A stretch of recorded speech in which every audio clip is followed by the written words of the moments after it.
नमस्ते। आज मेरे साथ फिर से प्रोफेसर अभय दुबे साहब एक बार जुड़ रहे हैं। अभय साहब इस समय विदेश में हैं, तो इनको मैंने इनसे समझने के लिए मैंने कुछ कुछ चीज़ें कही।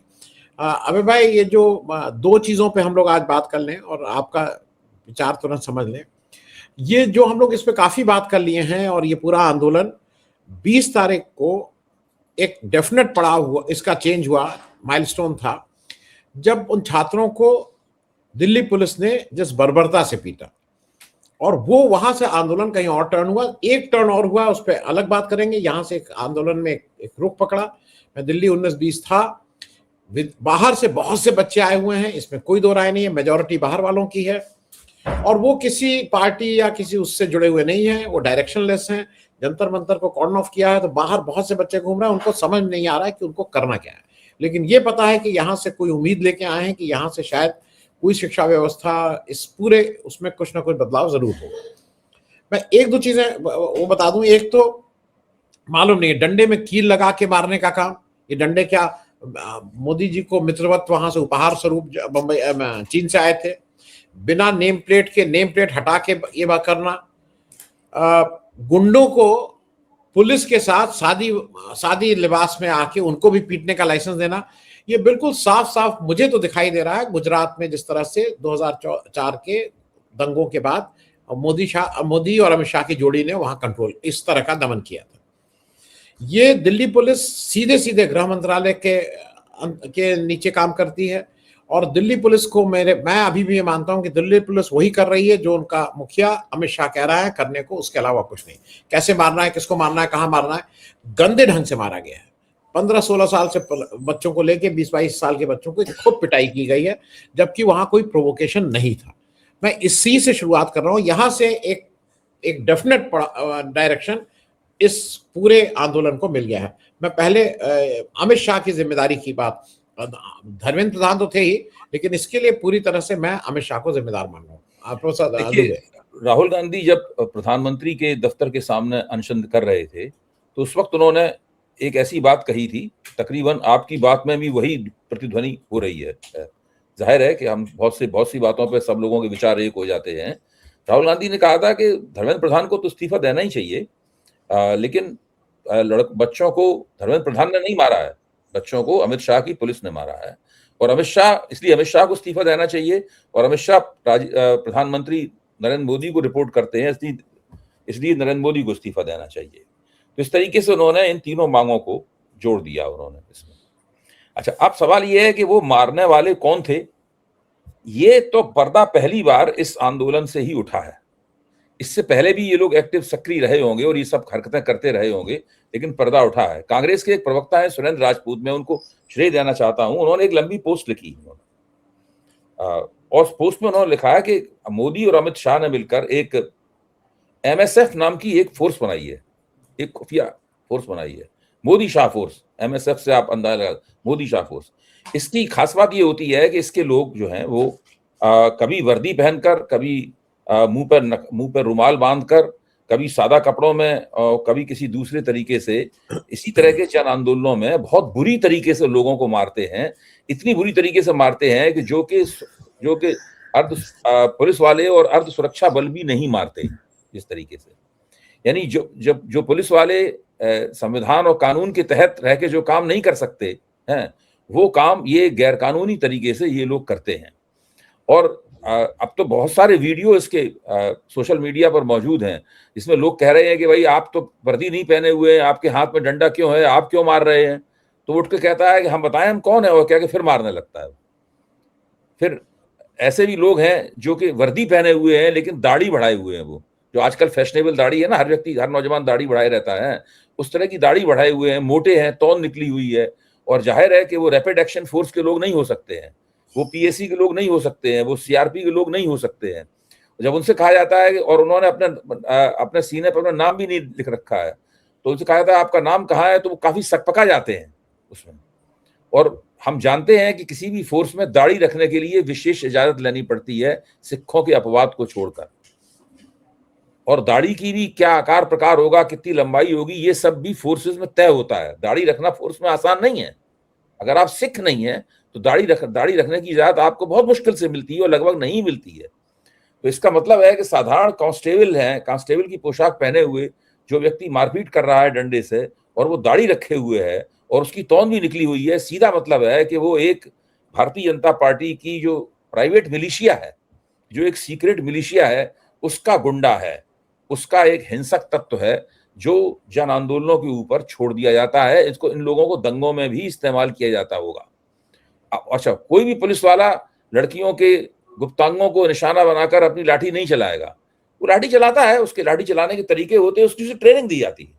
उस ट्रेनिंग में ये शामिल नहीं है कि ऐसा ऐसा किया जाए, लेकिन इन लोगों ने ये भी किया। इससे बिल्कुल एक नई, एक एक एक गैर संवैधानिक, एक गैर कानूनी, खुफिया किस्म की प्राइवेट आर्मी, एक एक एक एक निजी सेना जो भारतीय जनता पार्टी वालों ने बना रखी है, वो सामने आ गई है निकलकर, किस तरीके से जन आंदोलनों का दमन करने में और दंगों में अल्पसंख्यकों को, अल्पसंख्यकों के खिलाफ हिंसा करने में इनका इस्तेमाल किया जाता है। तो ये, इससे ये पता लगता है कि ये लोग जिस देश में सत्ताधारी हैं कितने ज्यादा खतरनाक हैं। इन्होंने ऐसे बहुत से काम कर दिए हैं, इसमें एक काम तो हमें 12 साल बाद मालूम पड़ा है, यानी 12 साल बाद हमें उसका प्रमाण मिला, यानी 12 साल लग गए हमें इस प्रमाण को खोजने में। हमने खोजा नहीं है, वो तो आंदोलन की वजह से सामने आ गया है, वरना फिर भी वो प्रमाण सामने नहीं आता। इससे आप अंदाजा लगा सकते हैं किस तरह के लोगों से हम लोगों का साबिका पड़ा है, किस तरह के लोगों से हम लोग टक्कर ले रहे हैं। जी जी, मैं अभी भाई एक चीज और इसलिए जानकारी के लिए भी बता दूं, मतलब दर्शकों को ये जानकारी हो जाए कि ये जो अनुराग कुमार हैं, जिनको नया पुलिस कमिश्नर बनाया गया है, ये 17 तारीख को बनाया गया। उनका बिल्कुल साफ साफ कहा गया है कि तुम्हें करना क्या है, कैसे पीटना है, कैसे क्या करना है। ये आप अगर देखें तो बहुत से वीडियो आए हैं कि पुलिस वाले ही खड़ी गाड़ियों को तोड़ रहे हैं। पुलिस के ही ट्रक ईटा पत्थर लेके आ रहा है कि इसको दिखाया जाए। पुलिस पुरानी, अब तो वो भी वीडियो आ गए, पुलिस पुरानी गाड़ियों को प्लेस कर रही है कि इसको जला के कहेंगे कि इन लोगों ने जलाया। ये सारे काम पुलिस वाले कर रहे हैं। और उसके लिए अमित शाह को अनुराग कुमार नाम का एक 94 बैच का आईपीएस अफसर मिला है। और मैं इसलिए कहूं कि इसमें मोदी के साथ, अरे शाह के साथ उतना ही मोदी भी लिप्त हैं। इनका अपॉइंटमेंट की फाइल 15 जुलाई को चली, 16 को कैबिनेट कमेटी और अपॉइंटमेंट कमेटी और जो कैबिनेट की कमेटी होती है, जिसमें 2 लोग होते हैं, चेयरमैन मोदी हैं, उसके मेंबर गृह मंत्री हैं। ये 2 मोदी जी के अगुवाई में और उसमें इस आदमी को वहां ये काम दिया गया है कि तुम ऐसे ऐसे पिटाई करोगे जी। लेकिन यहां से मैं एक चीज और देख रहा हूं, 2 चीजें हुई हैं जो मैं समझ पाया, मैं वहां पे भी गया था, कि एक तो जो ये बच्चे हैं, जो छात्र हैं, ये आगे चल रहे हैं, पॉलिटिकल पार्टी पीछे हो गई है। लेकिन कल मेरे हिसाब से जब वहां पे एक प्राइम मिनिस्टर आवास के सामने राहुल गांधी जाके धरना देते हैं, और पहली चीज जो एक स्टाइल थी, वहां तक पहुंच गए, उससे जितना मोदी जी डर के घर में छिप जाते हैं, राहुल गांधी को जिस तरह से वहां उठाया जाता है, उनकी नाक से बहता हुआ खून, उनके एक पैर में जूता, एक पैर में जूता नहीं, भारत जोड़ो यात्रा की तरह मुझे ऐसा लग रहा है कि जैसे होता नहीं, ये फिर से एक नए राहुल गांधी के रूप में उभर रहे हैं। क्योंकि जो मार खा लेता है ना, उसको बहुत सी चीजें समझ में आ जाती हैं, आम आदमी की दिक्कतें। मैं इस पे भी एक करूंगा कि कल राहुल गांधी ने जो किया वो ऐतिहासिक था, वो दिन भी ऐतिहासिक था। मैंने तो जब से मैं राजनीति को देख रहा हूं, उससे पहले हुआ हो तो मुझे नहीं पता है, कभी भी प्रधानमंत्री के आवास को घेरा नहीं गया, उसके सामने धरना नहीं दिया गया। कभी भी प्रधानमंत्री कार्यालय पीएमओ के सामने धरना नहीं दिया गया। और इस धरने का नेतृत्व कौन कर रहा था? राहुल गांधी कर रहे थे। वो भी उन्होंने बड़ी कुशलता से किया। अगर वो पहले से घोषित कर देते कि हम जाएंगे वहां मार्च करेंगे, तो उन्हें वहां पर पहुंचने नहीं दिया जाता। वो 20-25 मिनट तक जो वहां पे बैठे रहे, वो भी मौका उनको नहीं मिलता। आप लोक कल्याण मार्ग के सामने से, जिसका पहले नाम रेस कोर्स रोड था और नरेंद्र मोदी ने उसका नाम लोक कल्याण मार्ग रख दिया, उसके सामने से कभी गुजरे होंगे। वहां पे कितना कड़ा पहरा होता है, सुरक्षा का क्या बंदोबस्त होता है। अगर आप अपनी साइकिल भी एक पल के लिए वहां रोकें तो आप नहीं रोक सकते, तुरंत पुलिस वाला आ जाएगा कि आप वहां से हटिए। तो ये लोग, मल्लिकार्जुन खड़गे, प्रियंका गांधी, ये सब लोग मार्च करते हुए, मल्लिकार्जुन खड़गे घर सब लोग जमा हुए और मार्च करते हुए वहां पर पहुंचे और उन्होंने वहां धरना देना शुरू कर दिया। धरना शुरू हो गया, तब फिर राहुल गांधी ने मीडिया को खबर दी, तब सरकार को पता चला कि धरना शुरू हो गया है। तब जितेंद्र सिंह को वहां पर भेजा गया, और जितेंद्र सिंह को जो भेजा गया, उसके पीछे भी यही धारणा थी कि एक बार औपचारिक रूप से हम ये कह दें कि हमने राहुल गांधी से मिलकर कहा था कि वो वहां से हट जाए, वो नहीं हटेंगे, उसके बाद में हम इनको जबरदस्ती हटाएंगे और सबक भी सिखाएंगे। ये करने का प्रधानमंत्री के दफ्तर के सामने धरना देने की जरूरत इन्होंने जो की, भले ही ये संवैधानिक पद पर हैं और भले ही ये बहुत सारे सांसद इसमें शामिल हैं, इन सब लोगों को एक सबक भी सिखाया जाएगा। और वास्तव में पुलिस ने उसी अंदाज में उन लोगों को सबक भी सिखाया। इसीलिए राहुल गांधी के मुंह से और नाक से खून निकला, इसीलिए उनको घसीटा गया और भी लोगों को उसमें चोटें लगी होंगी। मेरा मानना है कि अखिलेश जी को भी कुछ चोट लगी होगी, सब लोगों को कुछ ना कुछ कहीं ना कहीं ये लोग हाथ हुए होंगे। और राहुल गांधी के को वो निशाना बनाने का उनका विशेष ध्येय था और वो उस ध्येय में कामयाब रहे और राहुल गांधी भी पीछे नहीं हटे, वो उसके साथ जद्दोजहद करते रहे। जहां तक राहुल गांधी के जनता से जुड़ने का और आंदोलन की फितरत से जुड़ने का सवाल है, ये हम लोग भारत जोड़ो यात्रा में और जो वोट चोरी वाली यात्रा जो थी बिहार की, उसमें देख चुके हैं। वोट चोरी वाली यात्रा का परिणाम चुनाव परिणामों के रूप में सुखद नहीं निकला, लेकिन वोट चोरी यात्रा का जो किरदार था जो बिहार में चलाई गई थी, वो बहुत ही जुझारू किस्म का किरदार था। उस वक्त लग रहा था कि ये आदमी किसी भी किस्म का संघर्ष करने के लिए तैयार है। पुराने जमाने में समाजवादी और कम्युनिस्ट कार्यकर्ता जिस तरह के संघर्ष किया करते थे, सिर्फ उड़वा लेते थे लेकिन पीछे नहीं हटते थे, उस तरह का संघर्ष करने का मादा राहुल गांधी में है। ये राहुल गांधी ने वोट चोरी यात्रा में भी मैं ही बता दिया था और इस बार उन्होंने फिर बताया। मैं ये मानता हूं कि विपक्ष के नेता के तौर पर, जो कि एक संवैधानिक पद है, राहुल गांधी ने जो कदम उठाया है, उसके बाद उनकी लोकप्रियता इस देश में बहुत तेजी के साथ बढ़नी चाहिए। मुझे नहीं पता जो रेटिंग एजेंसियां हैं उनके आंकड़ों में ये लोकप्रियता झलकेगी कि नहीं झलकेगी, लेकिन उनकी लोकप्रियता बहुत तेजी के साथ बढ़नी चाहिए। देश की जो आबादी है उस पूरी आबादी में 50% से ज्यादा हिस्सा युवाओं का है।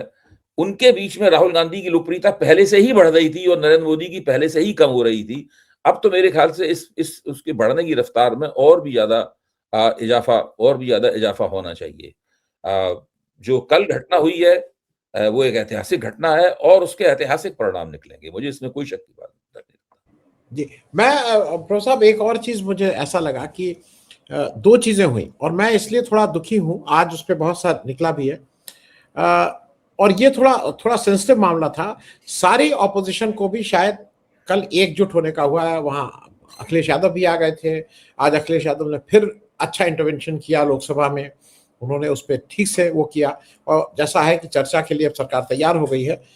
लेकिन क्या अब ये आंदोलन चर्चा से आगे निकल चुका है? क्योंकि अब मोदी जी बिल्कुल ठीक से एक्सपोज्ड है और उसमें जो हमको और आपको भी एक ये था कि उनकी जो शुरुआत में वो एक कोशिश ये कर रहे थे कि किसी तरह से राम मंदिर से मामला हट जाए, वो फोकस हट जाए, लेकिन फोकस यहाँ पे इतना ज्यादा होगा ये शायद उनको भी उम्मीद नहीं थी। अब मामला इस देश में ज्यादा बड़ा कारण ये आंदोलन हो गया है। तो साहब निश्चित रूप से मैं इस बात को मानता हूं कि राम मंदिर के ऊपर से फोकस हटाने का उनकी मंशा थी, इथेनॉल वाले मसले से फोकस हटाने की उनकी मंशा थी। कई बातों से जो खाड़ी युद्ध के कारण अर्थव्यवस्था के सामने और दिक्कतें पैदा हुई हैं, जो खुदरा मूल्य सूचकांक और थोक मूल्य सूचकांक दोनों में असाधारण बढ़ोतरी हुई है, इन सब बातों से उनकी तरफ ध्यान हटाने की कोशिश थी, लेकिन वो किसी कोशिश में कामयाब नहीं हुए। और पेपर लीक का मसला, ये सबसे ज्यादा, मैं तो मानता हूं कि राम मंदिर के मसले से भी ज्यादा महत्वपूर्ण मसला था। और शुरू में बिल्कुल जैसे जैसे सरकार चाह रही थी उस तरीके से ये सारी गतिविधियां अंजाम दी जा रही थी। मैं आज की चर्चा में वो सब बातें नहीं दोहराना चाहता जो हम और आप दोनों नई परख और पब्लिक इंडिया के मंच पर कर चुके हैं, उनको नहीं दोहराना चाहता, जरूरत पड़ेगी दोहराएंगे भी।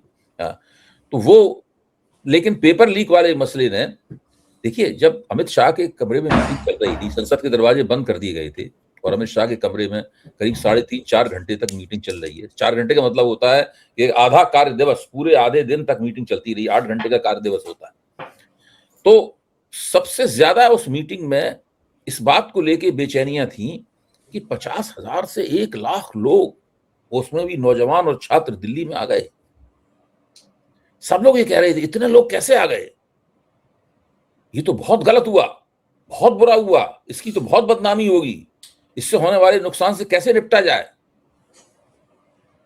फिर वो इस बात पे आए कि इसके खिलाफ एक रणनीति बनाई है। रणनीति ये थी कि भाई नीट का पर्चा लीक हुआ था, हमने नीट का इम्तिहान दोबारा करा दिया, उसके लिए हमने हवाई जहाजों तक का इस्तेमाल किया, और उसके बाद जो उसका नतीजा भी आ गया।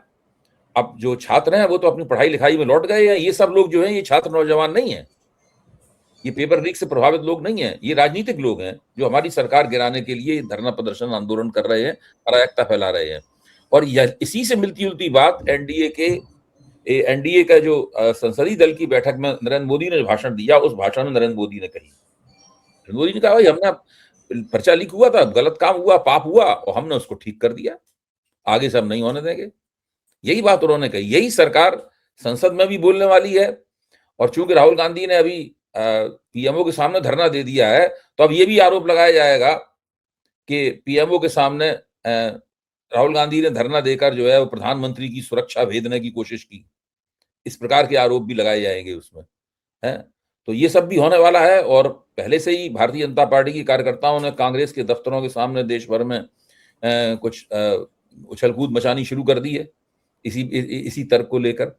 तो सरकार तो इस प्रकार की पेशबंदियां करेगी, भारतीय जनता पार्टी भी कुछ जवाब की तैयारियां करेगी, इसमें कोई शक की बात नहीं। लेकिन मुझे नहीं लगता कि ये सब चीजें अब लोगों के गले उतरेंगी।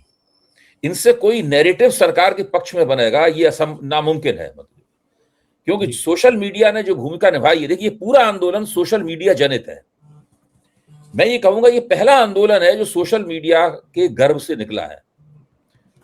कांग्रेस जनता पार्टी जो भी हो, लेकिन वो भी सोशल मीडिया के गर्भ से निकली है, वो इंस्टाग्राम के गर्भ से इंस्टाग्राम से पैदा हुई पार्टी है। ये पूरा आंदोलन, क्योंकि जो वैसा मीडिया है वो तो दिखाई नहीं रहा है कुछ भी। वैसा मीडिया कल राहुल गांधी के धरने को जरूर दिखाया मीडिया ने, लेकिन आंदोलन को और दिखाई नहीं दिया। यहां तक कि प्रिंट मीडिया ने भी इस बार गोदी मीडिया से आगे बढ़ चढ़कर प्रिंट मीडिया ने न्याय नहीं किया छात्रों और नौजवानों के साथ में, ये किया हुआ। तो इस जो सरकार के हथकंडेबाजियां हैं, ये जो बीजेपी की हथकंडेबाजियां हैं, ये अब चलने वाली नहीं है।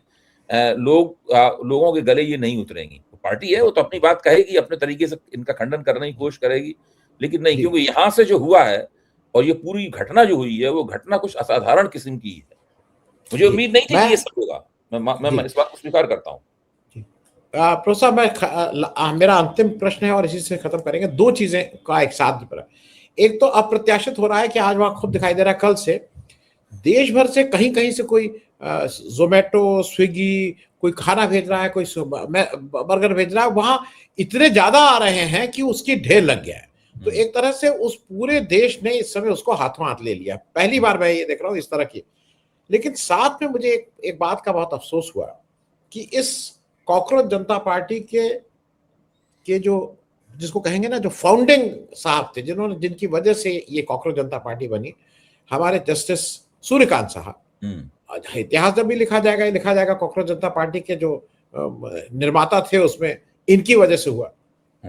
उनके कोर्ट में जब आज ये मामला गया, एक पीआईएल गई, तो उन्होंने जो अपने ऑब्जर्वेशंस दिए हैं, don't waste our time, CGI Suryakant on plea against police action on student protesters during CJP March, और फिर वो बोले we are not interested in videos, we don't have time to watch.